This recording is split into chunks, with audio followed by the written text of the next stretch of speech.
जय राम जी की।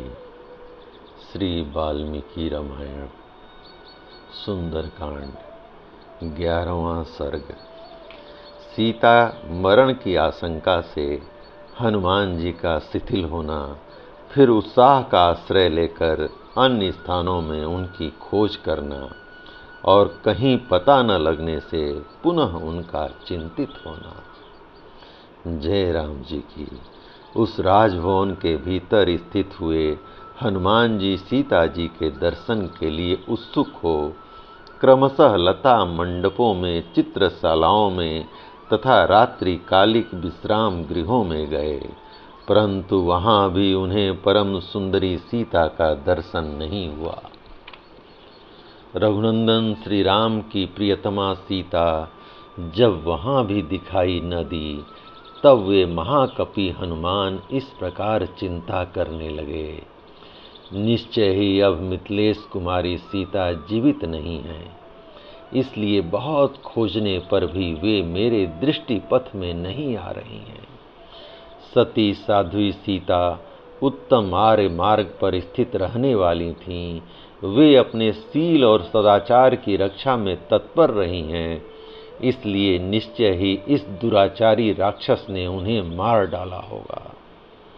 राक्षस राज रावण के यहाँ जो दास्य कर्म करने वाली राक्षसियां हैं, उनके रूप बड़े बेडौल हैं, वे बड़ी विकट और विकराल हैं, उनकी कांति भी भयंकर है, उनके मुंह विशाल और आंखें बड़ी बड़ी एवं भयानक हैं।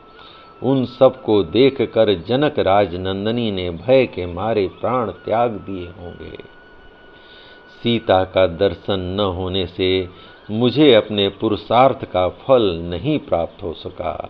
इधर वानरों के साथ सुदीर्घ काल तक इधर उधर भ्रमण करके मैंने लौटने की अवधि भी बिता दी है, अतः अब मेरा सुग्रीव के पास जाने का भी मार्ग बंद हो गया, क्योंकि वह वानर बड़ा बलवान और अत्यंत कठोर दंड देने वाला है। मैंने रावण का सारा अंतःपुर छान डाला, एक एक करके रावण की समस्त स्त्रियों को भी देख लिया, किंतु अभी तक साध्वी सीता का दर्शन नहीं हुआ, अतः मेरा समुद्र लंघन का सारा परिश्रम व्यर्थ हो गया। जब मैं लौट कर जाऊंगा तब सारे बानर मिलकर मुझसे क्या कहेंगे?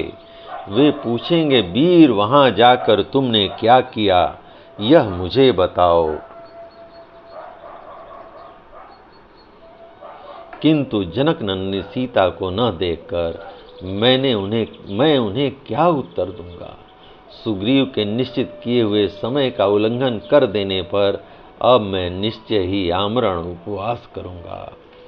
बड़े बूढ़े जाम्बवान और युवराज अंगद मुझसे क्या कहेंगे? समुद्र के पार जाने पर अन्य बानर भी जब मुझसे मिलेंगे तो क्या कहेंगे? इस प्रकार थोड़ी देर तक हताश से होकर वे फिर सोचने लगे। हताश न होकर उत्साह को बनाए रखना ही संपत्ति का मूल कारण है, उत्साह ही परम सुख का हेतु है।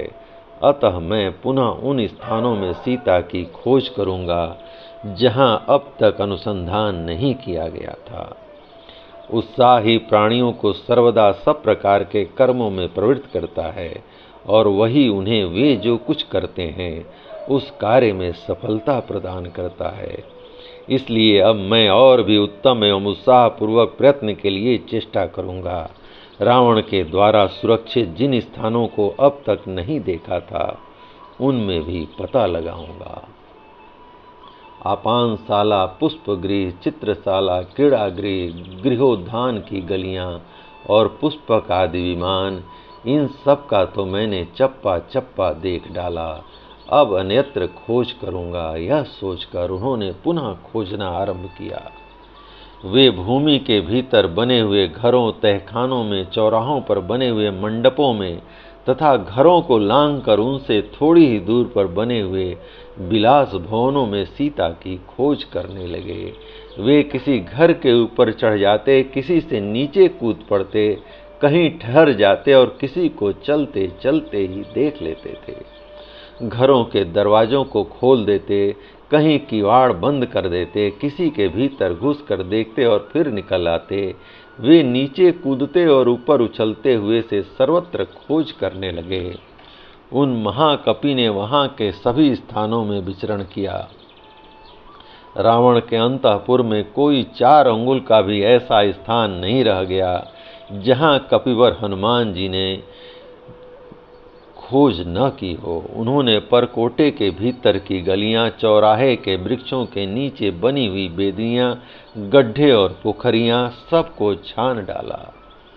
हनुमान जी ने जगह जगह नाना प्रकार के आकार वाली कुरूप और विकट राक्षसियों को देखा, किंतु वहां उन्हें जानकी जी का दर्शन नहीं हुआ।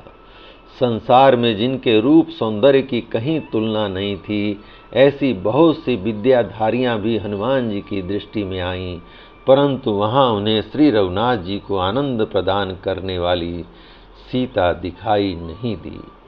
हनुमान जी ने सुंदर, नितंब और पूर्ण चंद्रमा के समान मनोहर मुख वाली बहुत सी नाग कन्याएं भी वहां देखीं, किंतु जनक किशोरी का उन्हें दर्शन नहीं हुआ।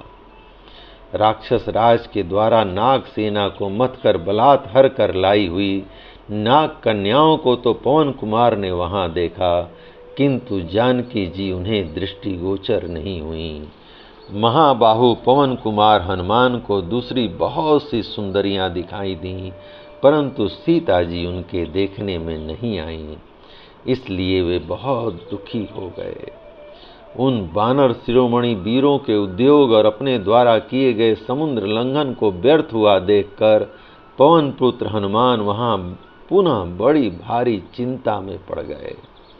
उस समय वायुनंदन हनुमान विमान से नीचे उतर आए और बड़ी चिंता करने लगे। शोक से उनकी चेतना शक्ति शिथिल हो गई। जय राम जी की। इस प्रकार श्री वाल्मीकि निर्मित आर्ष रामायण आदि काव्य के सुंदरकांड का 12वां सर्ग प्रभु श्री राम की कृपा से पूर्ण हुआ। जय राम जी की।